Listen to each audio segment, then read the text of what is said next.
Buenas noches, esto es Zona Franca y yo soy Daniel Pacheco. A las casas con trapos rojos pidiendo ayuda, pidiendo comida en las periferias de las ciudades colombianas, el anuncio de que la cuarentena continúa 2 semanas más les debió llegar como un baldado de agua fría. Para estas personas, la mayoría de ellos trabajadores informales, la nueva fecha del 11 de mayo además viene con un grado de desconfianza muy entendible, la desconfianza de la persona a la que ya le han cambiado la fecha 2 veces. 11 de mayo, pues veremos. Están respirando, en cambio, más tranquilos constructores, manufactureros, empresarios y empleados de la cadena formal de todas estas industrias. A partir del próximo 27 de abril, estos 2 sectores serán los pioneros del famoso aislamiento inteligente, una expresión que tuvo una vida útil bien cortica y cada vez se usa menos desde Casa de Nariño.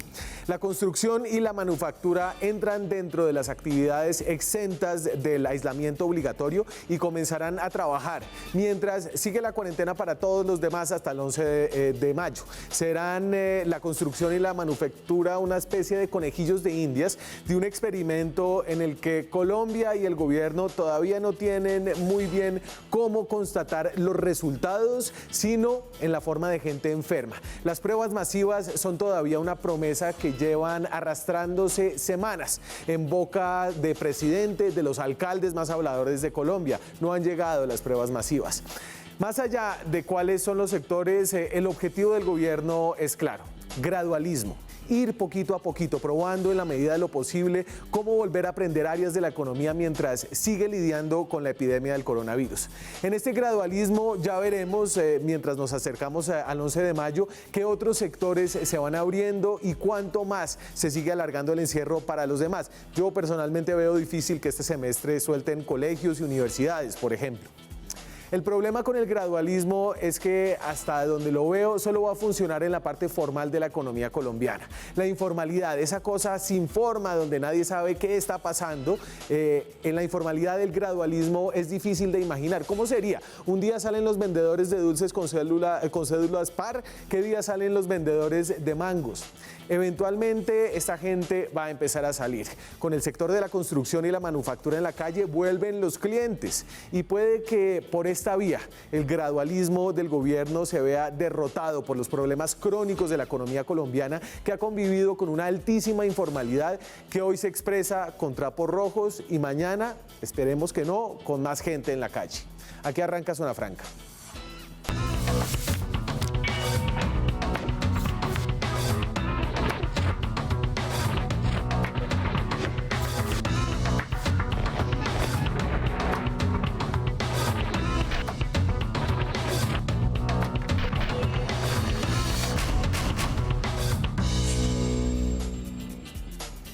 Son las 9:03 de la noche, estamos en directo desde Bogotá, hoy en Zona Franca. Recuerden, nos pueden escribir con comentarios a @zonafranca en Twitter con el hashtag francamente coronavirus, que es nuestro hashtag de hoy, por ahí saldrá.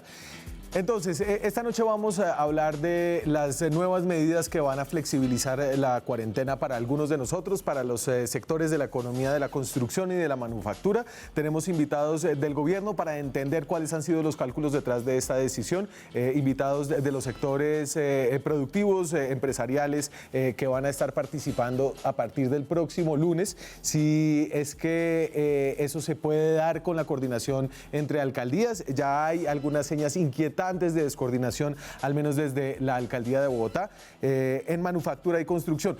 ¿En qué está pensando el gobierno ahora? Y esto se lo voy a preguntar a Diego Molano, que ya me va a acompañar, pero voy a hacer un repaso por los datos que todos conocemos, que son de dominio público. Los casos de coronavirus confirmados cada día.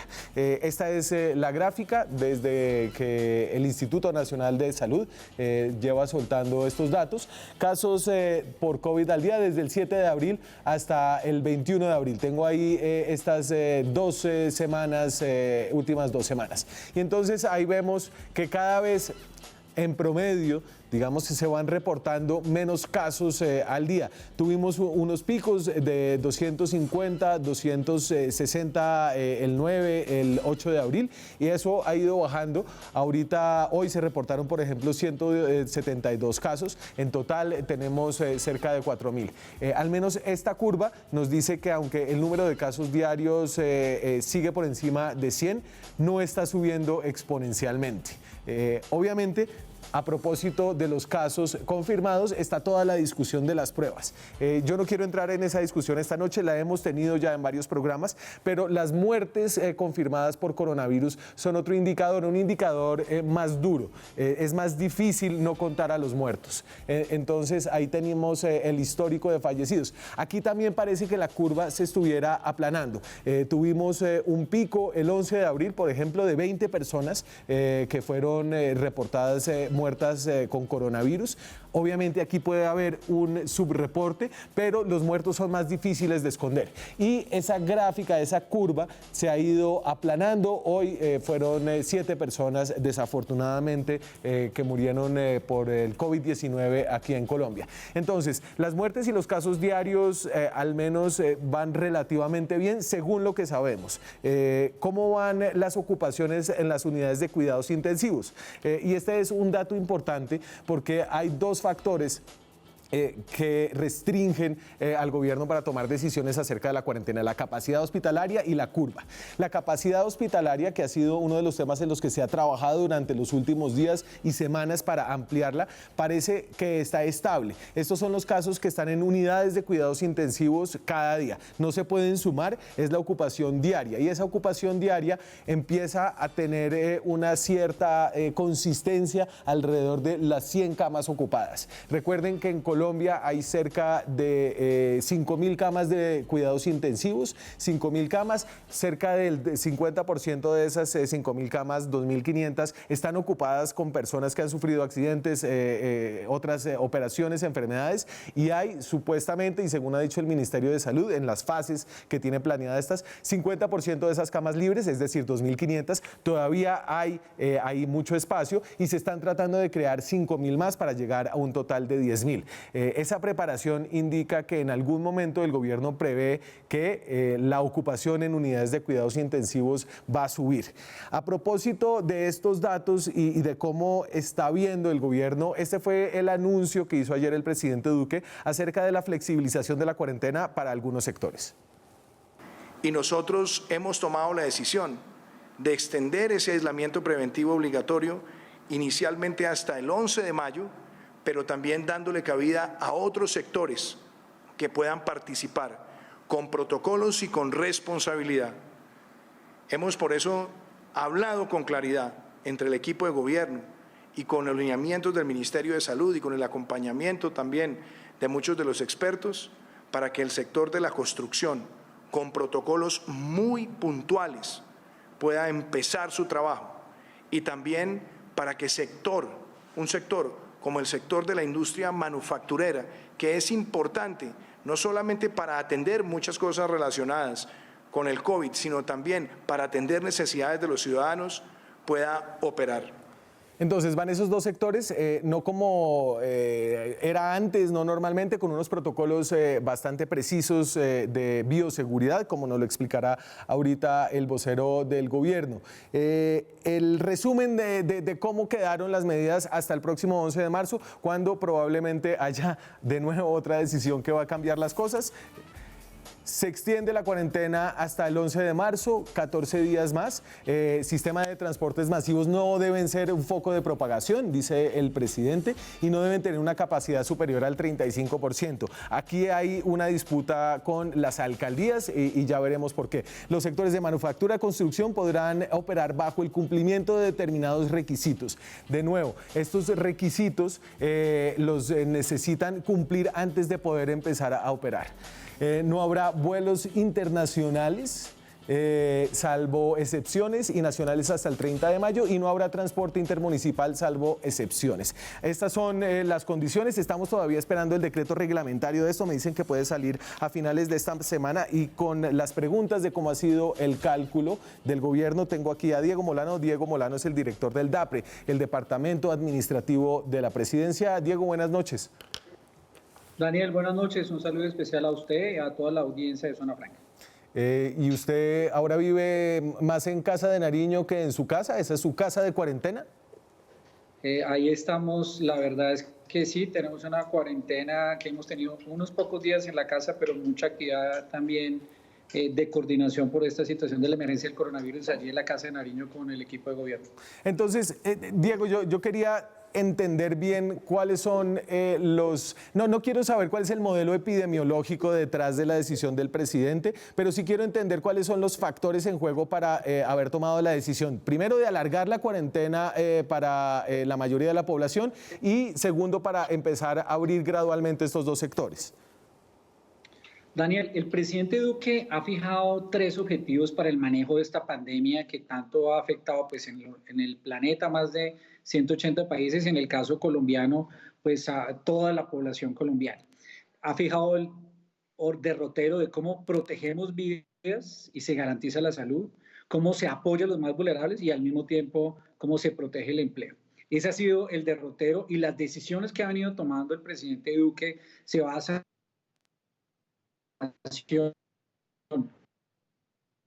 ¿Se me fue? Se me fue. Ahí está, Diego, se nos fue un momentico la comunicación. Si quiere, retome ahí. No, entonces señalaba que el presidente Duque ha venido tomando decisiones con base en esos derroteros: cómo se protege la vida y la salud, cómo se apoya a los más vulnerables y cómo se garantiza un ejercicio de protección del empleo. Todas las decisiones han sido tomadas con base en información científica, apoyados en el liderazgo del Instituto Nacional de Salud y el trabajo que lidera la autoridad sanitaria, que es el ministro de Salud. Por eso, las decisiones que se han tomado van de acuerdo con el objetivo de cómo se disminuye la velocidad del contagio de esta pandemia. Usted señalaba que los indicadores, por ejemplo, de medición, del número de casos, de muertes, de capacidad hospitalaria, se hizo una valoración, y en este momento es posible tomar una decisión que viene, primero, extender ese aislamiento obligatorio para los colombianos hasta el 11 de mayo, como que en este nuevo periodo de 14 días se pueda seguir valorando progresivamente, día a día, cómo evoluciona esta pandemia con ese proceso de proteger la salud, pero simultáneamente cómo se logra un sano equilibrio entre la protección de la salud y al mismo tiempo la protección del empleo. Pero entonces, Diego, y ayúdeme a que seamos un poquito más específicos. Yo sé que el presidente quiere proteger la salud, proteger el empleo y quiere lo mejor para todos los colombianos, pero como para entender más puntualmente, tenemos entonces una capacidad en unidades de cuidado intensivo que todavía está subutilizada. Todavía no tenemos datos de cuánto han logrado avanzar ustedes en el crecimiento de la capacidad hospitalaria, y parece que la curva está bastante estable. Hoy el ministro dijo que la tasa reproductiva del virus, la tasa R0, estaba cercana al 1, es decir, una persona contagiada contagia a otra más. Eso es tener una tasa ya casi plana. Si esas condiciones están dadas, ¿por qué no haber hecho la apertura antes, o por qué no mantener la fecha del 27? ¿Cuáles fueron los factores que los hicieron postergar 2 semanas esa decisión? No, primero que con respecto a la capacidad hospitalaria, precisamente durante este periodo de tiempo se ha avanzado en el cumplimiento de esas metas de salud. Colombia tiene aproximadamente 5.000 unidades de cuidados intensivos. De esas, a partir del ejercicio que se hizo liderado por el Ministerio de Salud, ya hay 2.500 disponibles para atención a los cuidados del COVID. 105 están ocupadas hoy, o sea, hoy hay capacidad de atención, y por eso se toman estas decisiones progresivamente. Sin embargo, son decisiones que no se pueden tomar de forma acelerada o amplia o masiva, sino todos los días toca ver la evolución de la pandemia. Por eso se toma un nuevo periodo de 14 días hasta el 11 de mayo de ese aislamiento progresivo, pero se abren unos sectores que son importantes desde 3 perspectivas. Una, para lograr ese sano equilibrio del empleo, como el sector de la construcción y el sector de la manufactura por varias razones. Primero, porque son sectores que en la valoración que hizo el equipo económico tienen bajo riesgo de contagio. La distancia entre los trabajadores en una obra pública, en una vía o en una obra de construcción es mucho más amplia, menos capacidad de contagio. En el sector de la manufactura es posible aplicar protocolos de bioseguridad especiales y estrictos para mantener distancia. Esa es la primera razón. Segundo, porque es particularmente una decisión donde este grupo de sectores que estaban, más estos dos nuevos, aportan de una forma importante a la reactivación económica progresiva del PIB con limitaciones que se dan debido a este protocolo. Y lo tercero, porque en la suma, que era un criterio muy importante, en la suma de los sectores que se venían trabajando, que venían operando y prestando servicios, que eran los sectores básicos de abastecimiento, más estos dos sectores, uno de los indicadores que evaluó el equipo del Ministerio de Hacienda es que no coparan más de la capacidad del 35% de los sistemas de transporte público. Ese fue un criterio muy importante que se tomó en esta decisión y, como señaló el presidente, avanzar poco a poco con estos protocolos de bioseguridad estricto y teniendo en cuenta esos criterios para hacer una valoración el 11 de mayo de cómo se avanzó, cómo va la velocidad de la pandemia, si se mantiene controlada y cómo fue la evolución en estos sectores, qué aspectos positivos se dan, qué cambios hay que hacer o tomar decisiones en contrario de forma progresiva dependiendo de cómo evolucione la situación de la salud, pero también del empleo en estos 15 días. Diego, antes de seguir, quiero leerle, no sé si ya lo leyó, el trino que lanzó la alcaldesa de Bogotá, Claudia López, hace unos minutos, como una hora. Dice Claudia: no es posible que el próximo lunes puedan reactivarse en Bogotá la construcción y manufactura al tiempo. La primera genera 560.000 viajes al día y la segunda 567.000 viajes al día. Las dos al tiempo dispararían el riesgo de salud y los trabajadores y aglomeraciones en transporte. Cuénteme, ¿qué va a pasar en Bogotá? No, pero lo primordial es que aquí debemos trabajar todos en coordinación y unidos. Ese es el propósito que tiene el presidente Duque. Por eso, precisamente, se van tomando las decisiones progresivamente y se van haciendo de acuerdo con las capacidades y con criterios específicos, como, por ejemplo, le señalo esta capacidad. Hay que señalar que, por ejemplo, si en Bogotá el total de 4 millones de personas que normalmente en una situación normal viajan en Transmilenio, significaría que estos dos sectores, como lo señala la alcaldesa, podrían llegar a 1 millón de trabajadores ocupando solo el 25% hasta ese momento. En esa situación, por supuesto, también los protocolos de bioseguridad que se han establecido en la resolución del Ministerio del Interior señalan acciones como que el empleador y el trabajador privilegien y acuerden mecanismos de llegada al trabajo, no necesariamente utilizando el transporte público, donde se privilegie la bicicleta, por ejemplo, un factor que podría ser muy utilizado en el sector de la construcción, donde se privilegie el uso de servicios privados propios para llevar al trabajador o adicionalmente el tema de carro compartido. Aquí toca hacer un esfuerzo fundamental para lograr mantener ese sano equilibrio entre la salud, pero también el empleo, y un esfuerzo de coordinación.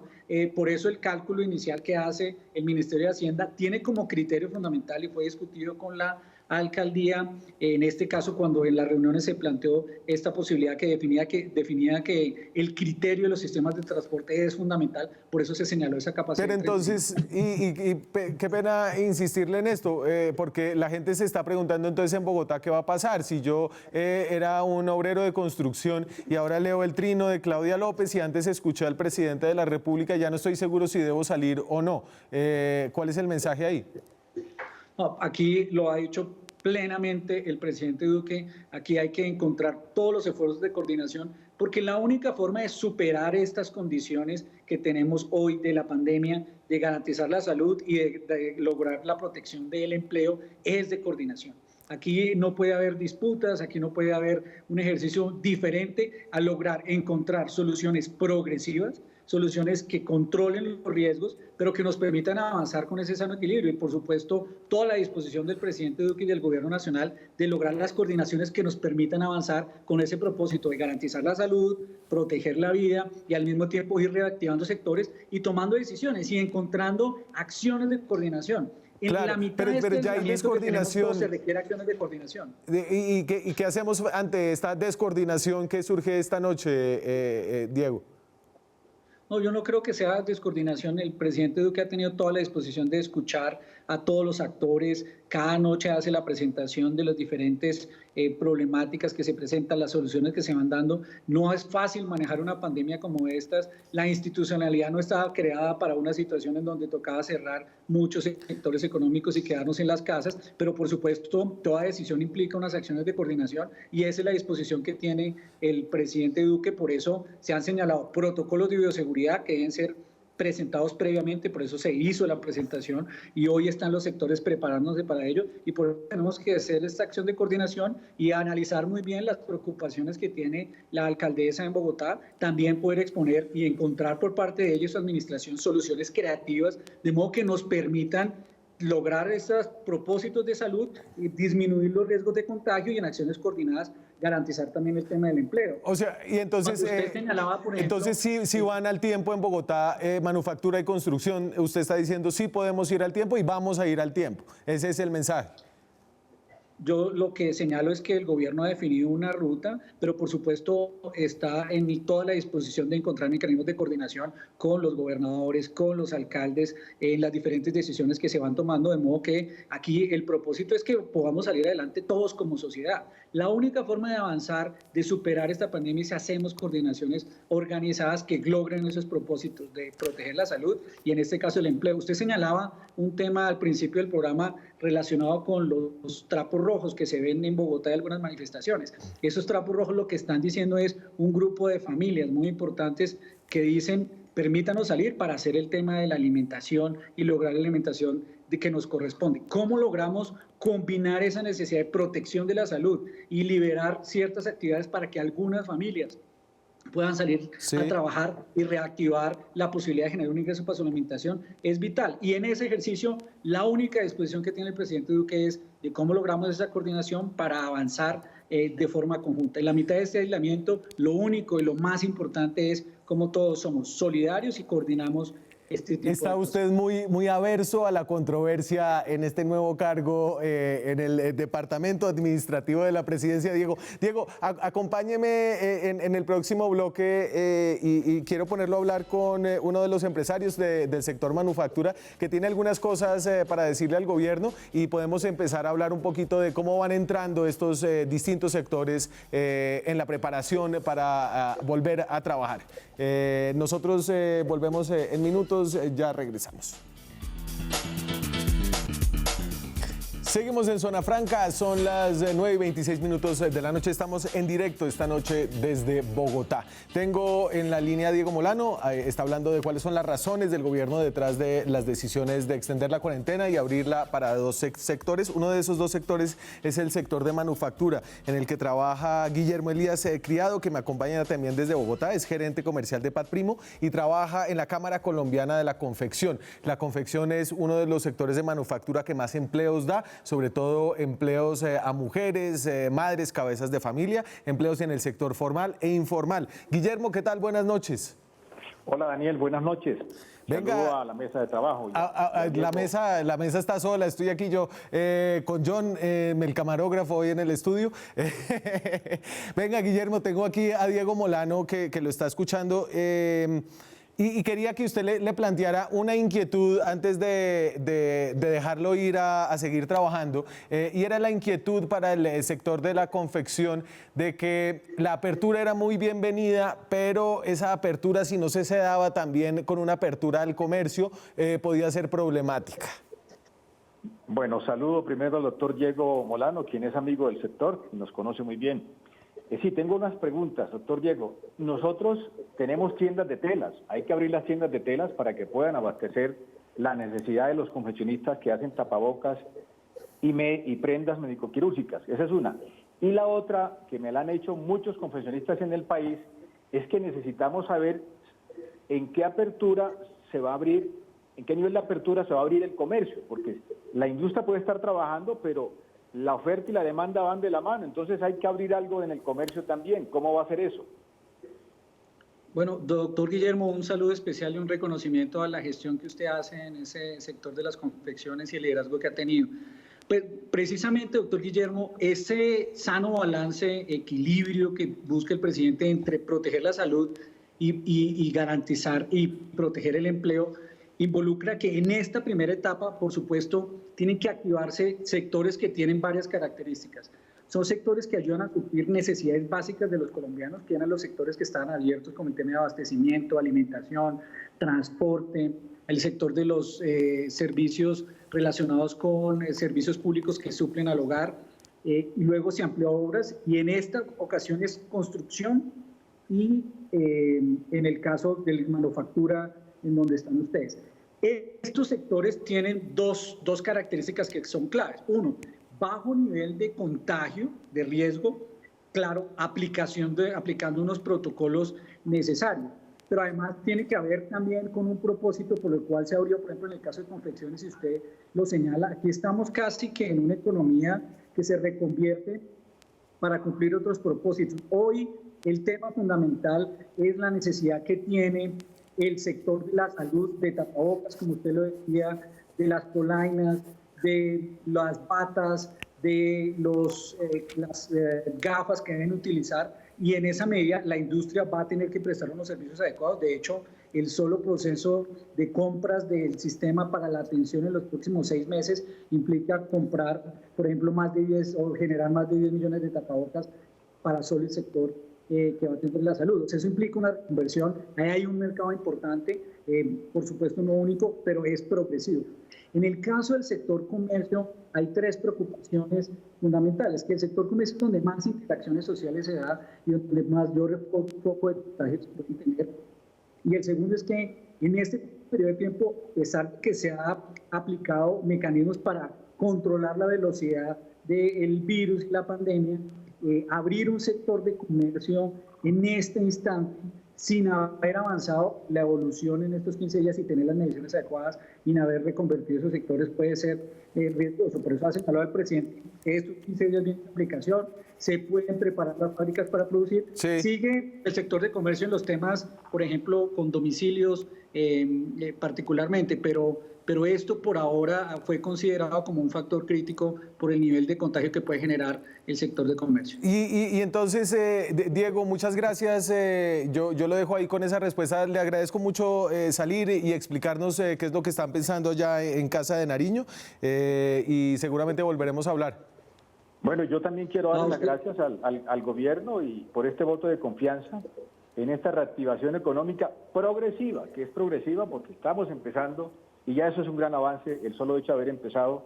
Y bueno, tenemos el reto de aprovechar las nuevas oportunidades que se nos brinda para este nuevo mercado que se nos abre a todos los pero ahí, Guillermo, ya habíamos hablado usted y yo, y es que solamente la planta de Pat Primo haciendo tapabocas y baticas y las cosas protectoras y las polainas de los médicos, en 2 días inunda a Colombia. Es decir, aquí para realmente poner a trabajar al sector confección y manufactura y textilero, hay que hacer mucho más que tapabocas, ¿cierto? Y no sé qué tanto puedan hacer ustedes en el entretanto si no hay comercio.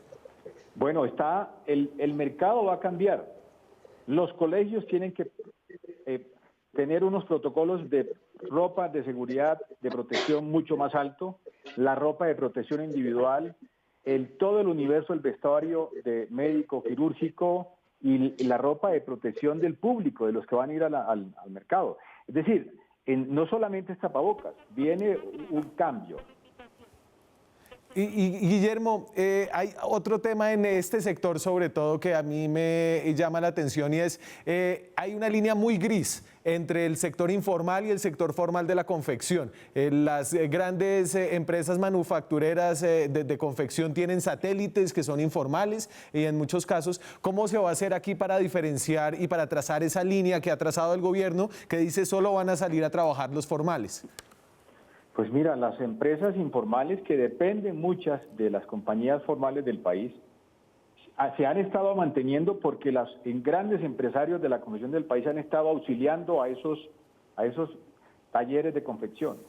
pero eso tiene un límite, tiene que haber una medida también para que esos informales entren entre los beneficios que ha dado el país dentro de este programa del gobierno de Colombia Responde, y que esos dineros que se están promoviendo a través de Bancoldes lleguen a esas empresas informales también. En este momento y al momento de la reapertura, nosotros habíamos hablado hace como 4 días, ¿cierto? Yo le había dicho, Guillermo, venga, ustedes ya están trabajando en los protocolos, le han dicho algo los del gobierno, y usted me dijo, a mí no me han dicho nada. Y ahora, 5 días después, estamos hablando de que ustedes el lunes van a volver a arrancar. ¿A qué capacidad cree que va a arrancar este sector? Bueno, yo pienso, y lo que he hablado con muchos empresarios del país, es que cerca del 10% están haciendo tapabocas y están haciendo prendas médico-quirúrgicas, y va a haber, digamos, una gran oportunidad. Y entonces el reto es, vuelvo y repito, en identificar estas nuevas oportunidades mientras el gobierno va acelerando esta apertura que, bien lo dijo el doctor Diego Molano, es progresiva, pero ya empezamos y tenemos la esperanza de que esto sea una caída con una recuperación rápida y no una caída con un estancamiento en el negocio de la confección. Claro, la famosa recesión en V o recesión en U. Hoy los pronósticos que lanzó Fedesarrollo son realmente aterradores. Guillermo, el sector de ustedes, ¿cuántos empleos va a poner a funcionar el próximo lunes? Bueno, empiezo contándoles que somos más de 1.600.000 los empleos y 70.000 empresas formales en todo el país. Pero este es un sector que abarca hilanderías, tejedurías, fábricas de tela, de confección, que abarca diseñadores, vendedores, talleres satélites que están esperando a que lleguen pedidos, tintorerías, estampadores, y también comercio de telas. O sea, hay que abrir las tiendas de telas para que puedan abastecer la demanda de estos confeccionistas. Y insistimos en que el comercio tiene que ir abriéndose paulatinamente para que la demanda, para que la producción atienda una demanda. Y, por ejemplo, Pat Primo ya mandó al ministerio correspondiente, como están haciendo los constructores, su protocolo de sanidad y bioseguridad, ¿o ustedes siguen eso todavía? No, se diseñó un programa un protocolo de bioseguridad para el COVID-19, que consiste en un trabajo remoto. Las compañías están mandando mucha gente a trabajo remoto y a otros a trabajo presencial, pero también todo este protocolo de lavado de manos, distanciamiento físico y social, el uso del tapabocas, los elementos de protección personal, el protocolo de limpieza y desinfección de los sitios de trabajo, la interacción de tiempos de alimentación, las limpiezas locativas y las herramientas de trabajo organizándolos por módulos, menos horas de trabajo para hacer diferentes jornadas durante el día, las líneas de producción con distancias de 2 metros. ¿Y eso para el lunes está? Hay un protocolo. Eso ya está diseñado y se hizo un programa con el Ministerio de Comercio y en coordinación con el Ministerio de Trabajo, y ya lo tienen casi todos los confeccionistas, y el que no lo tenga, la Cámara Colombiana de la Confección lo tiene a disposición. Perfecto. Señor, muchas gracias por acompañarnos esta noche. Son ustedes los conejillos de indias de esta cuarentena. Van a salir a trabajar y vamos a ver qué es lo que pasa. Es de Guillermo Elías Criado, gerente de Pat Primo y de la Cámara Colombiana de Confección. Nosotros seguimos aquí con el otro sector que va a ser de conejillo de indias de este enorme experimento que estamos viviendo, no solamente aquí en Colombia, sino también alrededor del mundo, frente a la pandemia del coronavirus. ¿Cómo hacer? ¿Qué tanto abrir? ¿Cuándo cerrar? El sector de la construcción, después de comerciales. Seguimos en Zona Franca. Son las 9:41 de la noche, estamos en directo desde Bogotá. Hoy estamos hablando de cómo va a ser esta entrada de algunos sectores a la economía, el reinicio de la construcción, algunos pedazos de la construcción, de la manufactura y el aplazamiento de la cuarentena para el resto de las personas. Los medios de comunicación no hemos parado, tampoco han parado los campesinos. ¿Quién ha parado y quién no ha parado? Y aquí tratamos de hacer un ejercicio. Este ejercicio tiene muchos problemas, pero es para ver qué porcentaje de la fuerza laboral colombiana está congelada y cuál puede empezar a funcionar. Dame el de participación, por favor, Viviana.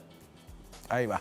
Entonces, esta es la torta de 22 millones de personas que trabaja en Colombia, por sectores. Esos son los sectores como los divide el DANE. Entonces, comercio, que es el sector más grande, comercio y venta de vehículos, son cerca de 4 millones de empleos, están congelados. Actividades artísticas, entretenimiento también congelado, actividades profesionales, científicas congelado, actividades inmobiliarias congelado, transporte y almacenamiento, digamos que ahí se mueve algo, pero muy poquito. Alojamiento y servicios de comida cerrado. En verde está suministro de electricidad, gas y agua, están dando. Construcción sería el que entra con, aquí el DANE lo tiene en 2 millones de empleos, entrarían mucho menos, ahorita vamos a hablar de eso. Agricultura, ganadería, caza, silvicultura y pesca, es un sector grande que sigue funcionando. Actividades financieras, pequeñito, sigue funcionando. Administración pública y defensa del Estado sigue funcionando. Información y comunicaciones, las redes siguen funcionando. Industrias manufactureras, con 2.400.000 trabajos, entraría parcialmente.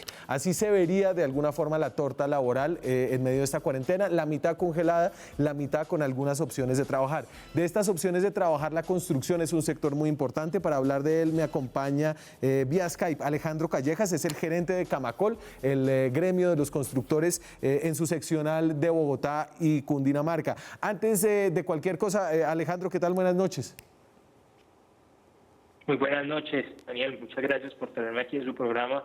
Era un televidente asiduo suyo y hoy pues por primera vez acompañándolas en una conversación directa. Bueno, hermano, muchas gracias. Espero que todavía lo sea. Venga, ¿qué pasó con la alcaldesa de Bogotá? En Bogotá, ¿qué va a pasar? Bueno, hoy tuvimos unos comentarios de la alcaldesa. Nosotros realmente empezamos a trabajar con ella y con su equipo de trabajo más cercano, con la secretaria del Hábitat, el fin de semana. De hecho, hoy acabamos de terminar una reunión a las 7 de la noche, en la que Camacol ha tratado de ir entregando unas cifras objetivas y tratando de darle la mayor cantidad de información para que se puedan tomar buenas decisiones. Y pues básicamente pues no nos concuerdan mucho las cifras que expresó hoy en su Twitter. Nosotros dijimos básicamente con una encuesta que hace el DANE, con nuestra herramienta de coordenada urbana, que el sector de las edificaciones o de la construcción de infraestructura en Bogotá son 300.000 y aproximadamente la nota de 100.000 del sector de edificadores es entre el 60 y 65%, que son unos 100.000 obreros. Hoy tenemos 641 obras en todo Bogotá y la última foto que tenemos de nuestro censo es que tenemos aproximadamente 175.000 obreros. De esos 175.000 obreros hicimos una encuesta fuerte, o sea, un sondeo muy importante con nuestros afiliados y llegamos a una conclusión que básicamente el 45%. Venga, entonces, Alejandro, le voy a repetir. Caminando, en moto y algunos de ellos en carros particulares. Alejandro, le voy a repetir la llamada porque tengo la conexión un poquito mala, pero aquí usted me deja una cantidad de cifras. Y yo voy a hacer lo mejor mientras retomamos la llamada para explicarlas. Lo que dice él trabaja en Camacol, que es el gremio de los constructores aquí en Bogotá, es el gerente de la seccional Bogotá. Es que ya habían hablado con la alcaldía. Quiero que se vuelvan a poner en contexto con lo que había dicho la alcaldesa de Bogotá y lo que abre estas puertas de descoordinación. ¿Me puedes volver a dar el tuit de Claudia López mientras vamos aquí hablando? Entonces, la alcaldesa decía, no es posible que el próximo lunes puedan reactivarse en Bogotá la construcción y la manufactura al tiempo. La primera, es decir, la construcción genera 560.000 viajes al día. Esa cifra no cuadra en absoluto con lo que está diciendo Alejandro Callejas, el gerente de Camacol aquí en Bogotá. Él dice, en Bogotá la construcción da 300.000 trabajos. No todos los 300.000 trabajos, no 500.000 como dijo la alcaldesa, sino él dice 300.000. Y no todos esos 300.000 van a entrar a trabajar. Apenas 160 y pico mil, aquí lo estoy repitiendo de memoria, van a entrar a trabajar. Esta decisión y este anuncio de la alcaldesa de Bogotá está tomando por sorpresa a los empresarios. ¿Lo tengo ya o todavía no? ya casi viene, yo sigo alargando aquí. Ha tomado por sorpresa Diego Molano, con quien hablamos al principio, el director del DAPRE, de la presidencia, fue muy diplomático en llamar a la coordinación, definitivamente no se atrevió a atizar aquí lo que seguramente va a ser una controversia que seguirá, digamos, caracterizando esta rivalidad entre el presidente de la República y la alcaldesa de Bogotá, Claudia López. Tengo a Alejandro vía telefónica, se nos complicó el Skype. Ahora nos escuchamos bien, Alejandro. Perfectamente. Listo, entonces yo aquí estaba repitiendo lo que usted había dicho con una muy mala conexión y espero no haberla embarrado. Usted dice, yo no entiendo de dónde la alcaldesa saca la cifra de 500.000 de viajes que va a generar la construcción, porque en Bogotá hay 300.000 empleos de construcción y no todos esos van a entrar. Calculamos que van a entrar unos 160 y pico mil. No, mire, básicamente es lo siguiente. Si uno coge las cifras del DANE y las traslapa con coordenada urbana, que es una herramienta, un censo de la actividad edificadora que tiene Camacol a nivel nacional y en cada una de sus regionales, uno puede determinar que en el sector de infraestructura en Bogotá hay 300.000 trabajadores. Sí. De esos 300.000 trabajadores, más o menos el 60-65% corresponde a la actividad edificadora, es decir, a nosotros como Camacol. Y ese 65% corresponde a más o menos 170.000 obreros. Hoy, la fotografía de hoy en Bogotá es que tenemos 641 obras con 171.000 obreros. Una vez hecho el censo, tratamos de hacer una caracterización de los medios de transporte que usan esos trabajadores para ir a trabajar. Y los resultados básicamente son que el 45% de los trabajadores en condiciones normales, no en esta coyuntura, sino pues digamos hace 3 meses, Sí. el 45% utilizaba los medios masivos de transporte y el 55% estaba un poco desarrollado en bicicletas, Bicicletas, motos, etcétera. Camina, moto o carros Pero particulares. entonces, ¿de dónde salen estos 500.000 viajes que va a poner supuestamente el sector construcción en Bogotá? No sé muy bien de dónde pudo haber sacado la información la alcaldesa. Nosotros pues hemos empezado a trabajar con su equipo de trabajo. Ya llevamos 2 reuniones bastante interesantes en las que vamos, creo yo, por un buen camino de coordinación. Pero entonces, pues realmente, para entender... pero fíjese, entonces, ¿eso qué quiere decir? Que si de 170.000 usted coge el 45%, le arroja más o menos que son 75.000 personas, Sí. que en 2 trayectos son 150.000 viajes. Esos 150.000 viajes, pensando que Transmilenio moviliza aproximadamente entre 3 y 4 millones de viajes al día, eso significa que el impulso, o sea, un poco el aporte que le daría esta actividad a partir de la próxima semana a la actividad, al Transmilenio sería el 3.5%, que es mucho menor a lo que ella está un poco expresando, y yo creo que con razón, de no ir a llenar pues el sistema. Pero bueno, pero entonces de hecho no hay 500.000 empleos de la construcción en Bogotá. Pues según nuestras cifras, en la infraestructura son 300.000. Ok. No van a entrar todos como usted decía. Obviamente hay un sector de la construcción que es informal, personas que hacen arreglos en casas, remodelaciones, etcétera, etcétera. Eso no va a entrar dentro de este paquete, ¿cierto? Mire, lo que pues apenas estamos viendo cómo está resolviendo digamos de manera coordinada el ministerio. Yo esta mañana en una de las entrevistas que le vi al señor ministro de Vivienda, que decía que inicialmente en esta primera parte de la reapertura de nuestro sector serían la actividad edificadora de empresa de construcción, teniendo en cuenta que esta es una actividad que se puede regular y se le puede hacer seguimiento, porque recuerde que no estamos terminando, o sea, la apertura nuevamente de nuestro sector no significa que se está terminando la cuarentena.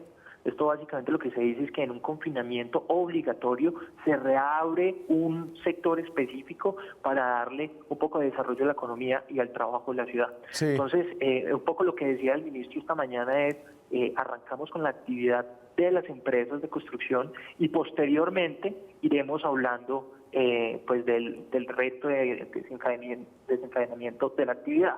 Ahora, las empresas de construcción, y entendemos nosotros también, pues necesitan suministros, entonces pues hay una cadena que le presta ese servicio a los constructores que también estarían empezando a trabajar a partir de la próxima semana. Alejandro, en todo este manejo de la epidemia, la apertura de algunos sectores de la economía, esto es una cosa como un experimento, ¿cierto? Usted va midiendo a ver cómo le va. En este caso, las medidas que tenemos no son muy buenas. Se ha hablado mucho de las pruebas masivas, pero yo estoy sintiendo que ustedes van a sacar a la gente a trabajar y van a salir a trabajar sin tener pruebas masivas y sin saber si sus obreros se están contagiando hasta que se enfermen y vayan a un hospital. ¿Es así la cosa? Pues eventualmente uno puede pensar que está un poco ciego en este panorama, pero realmente los protocolos que se han armado por parte del Gobierno Nacional, que básicamente es una circular que se hizo conjuntamente entre el Ministerio de Vivienda, Ministerio de Salud y Ministerio de Trabajo, lo que desarrolla es un protocolo muy estricto, son casi 27 hojas de requerimientos técnicos que se le hacen a las obras. Desde la llegada de la persona a la obra se le está midiendo su temperatura, cómo se ha sentido, cómo está su ambiente familiar, se le está haciendo un desarrollo y un acompañamiento al trabajador y a su familia, que eventualmente eso va arrojando información muy precisa de cómo se están dando los comportamientos. Digamos que no tan precisa como una prueba, ¿no? Claro, pues no tenemos en este momento la capacidad para analizar la cantidad de pruebas que se necesitan hacer, porque ya pruebas hay. De hecho, la alcaldesa la semana pasada nos estaba diciendo que habían traído más de 200.000 pruebas. Sí, ¿y qué pasó con esas 200.000 pruebas? Las pruebas están. Lo que tenemos es una capacidad limitada en este momento para el análisis de esas pruebas. Okay. Pero si uno entiende que, pues además de las pruebas que se tienen que seguir haciendo y seguramente vendrán cada vez mejores tecnologías, hay que hacer nuestro papel desde el análisis de la información y vamos a tener a constructores formales organizados con sistemas muy precisos de seguimiento a cada uno de esos trabajadores, midiendo su temperatura, cómo se siente, detectando si hay cualquier tipo de síntoma para que inmediatamente a través de un encargado de salud que tiene que haber en todas las obras, pues pueda hacer el acompañamiento y que no vayamos a, pues que nuestras obras no vayan a ser un foco pues de contagio. Eso es lo que menos queremos. Alejandro, muchas gracias por venir al programa. De pronto lo lograremos presencialmente en un futuro que parece cada vez más lejano. Es Alejandro Callejas, gerente de Camacol Bogotá. Muchas gracias. Bueno, muchas gracias por la invitación. Que estén muy bien.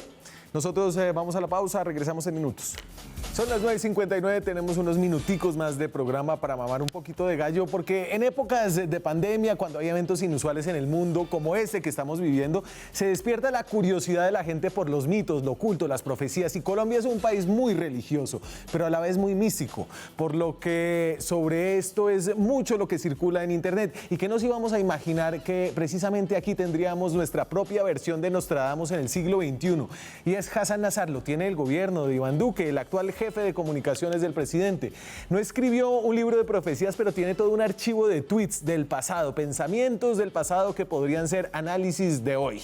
Empecemos con un ejemplo sencillo que ilustra, por ejemplo, como este: cuando se odia tanto al gobierno anterior que la única alternativa es defender al mediocre de turno, a sabiendas que es un fiasco absoluto. Ese es de hace 4 años, ¿cierto? Y como si viera venir la crisis económica causada por alguna pandemia, hace 5 años, esto decía Hassan Nazar sobre cuáles serían las prioridades del gobierno. Están advertidos, si de ayuda se trata, primero se salvan los bancos y luego las EPS. El resto sigan haciendo fila.